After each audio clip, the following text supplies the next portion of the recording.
Hoje eu vou começar um quadro novo que se chama Contos na Taverna.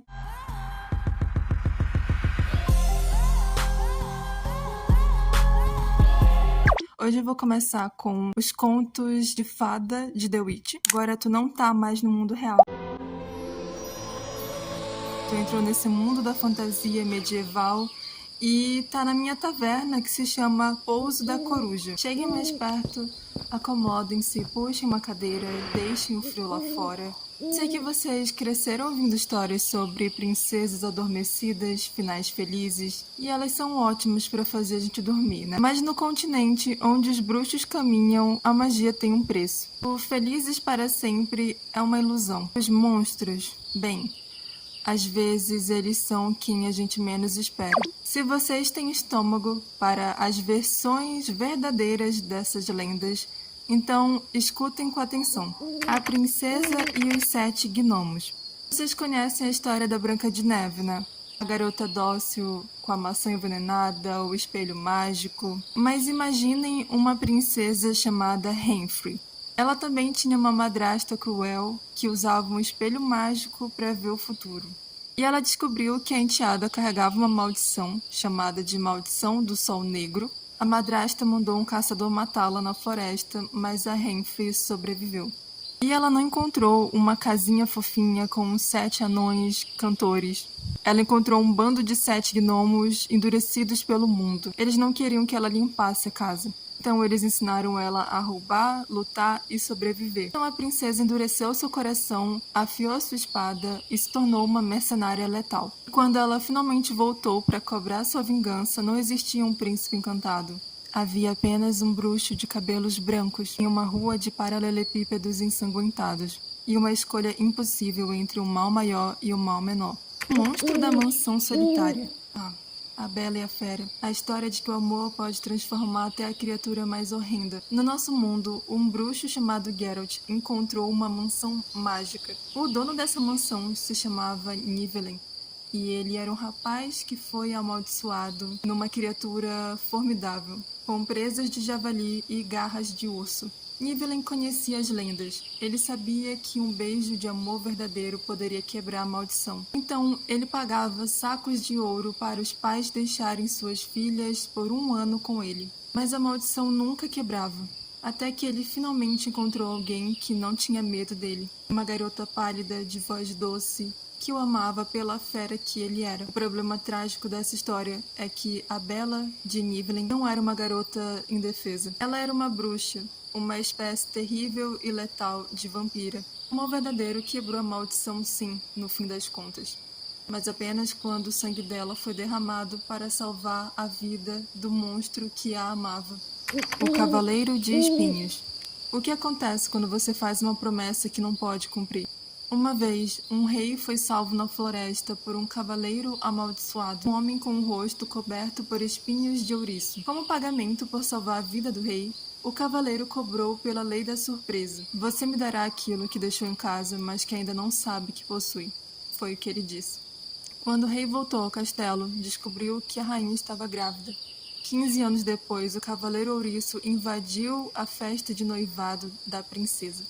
Ele veio cobrar sua dívida, mas foi um puro caos. Várias espadas desembainhadas e a fúria da magia descontrolada da princesa. A reviravolta dessa história é que a princesa e o ouriço já se amavam secretamente.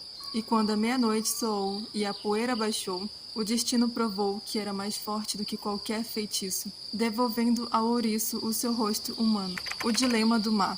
Todos suspiram pela história da pequena sereia, que desistiu da sua voz para ter pernas e ficar ao lado do seu príncipe amado. Mas no continente, as sereias são ferozes e orgulhosas. Nesse conto, a sereia Shinas amava o príncipe humano. Ela olhava para o príncipe e dizia: "Se você me ama tanto, então vá você, a bruxa do mar, pedir para ela transformar suas pernas em caudas e venha morar comigo." Eles passaram dias nessa teimosia apaixonada, um exigindo ao outro que mudasse sua própria essência. É uma história que nos ensina que, às vezes, amar é ceder, e que o sacrifício tem que partir de quem ama de verdade. O que aconteceu no final? Bom, ela acabou se transformando. Ela não perdeu a voz, não foi como a gente está acostumado nos contos. Só que ele não é uma pessoa boa. E talvez ela também não. As coisas são assim. Não é como um conto de fadas aqui no continente. A Bela que não queria acordar.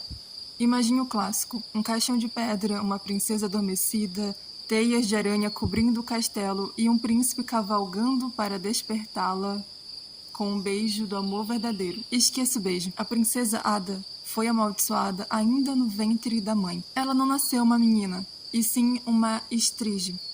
Um monstro brutal, ágil e movido a ódio. Ela dormia em um sarcófago, de dia, sim, mas à noite ela acordava para caçar.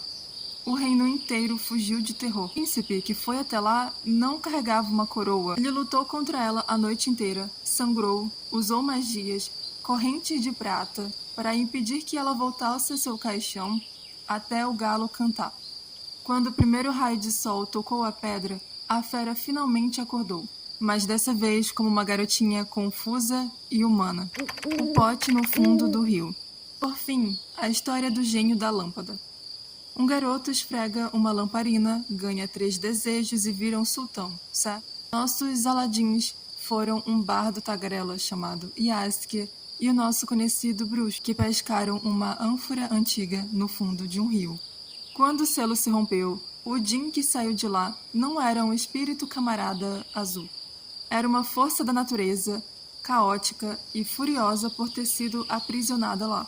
O gênio quase destruiu uma cidade inteira, rasgando telhados e causando tempestades. E para tentar domar essa fera, uma feiticeira incrivelmente poderosa e orgulhosa, chamada Yennefer, entrou em ação. Ela tentou capturar o Jin, mas ele estava prestes a matá-lo. E nesse caos todo, ninguém sabia quem era o mestre dos desejos. A Yennefer achava que era ela, e ela tentava pedir vários desejos, mas o Jin não respondia. Até que o bruxo descobriu que ele era o mestre dos desejos. Sem riquezas ou castelos para pedir, o bruxo pediu que o seu último desejo fosse amarrar o seu destino ao daquela feiticeira de olhos violetas para sempre, forçando o gênio a ir embora e salvando a vida dela. Então, jovens, da próxima vez que lerem contos de fadas, lembrem-se: monstros nem sempre são os vilões. Príncipes raramente resolvem as coisas com beijos. E toda mágica cobra seu preço. Então, gente, esse foi o primeiro episódio do quadro Contos na Taverna. Eu quero aproveitar esse quadro para incentivar as pessoas a lerem ou voltarem a ler. Então eu vou ficar muito feliz se pelo menos uma pessoa comentar aqui embaixo que voltou a ler ou sentiu vontade de ler. E basicamente é uma forma também da gente fugir um pouco da realidade, do mundo, das notícias problemáticas e ir para o mundo fantasioso, ouvir histórias numa taverna enquanto a gente bebe cerveja.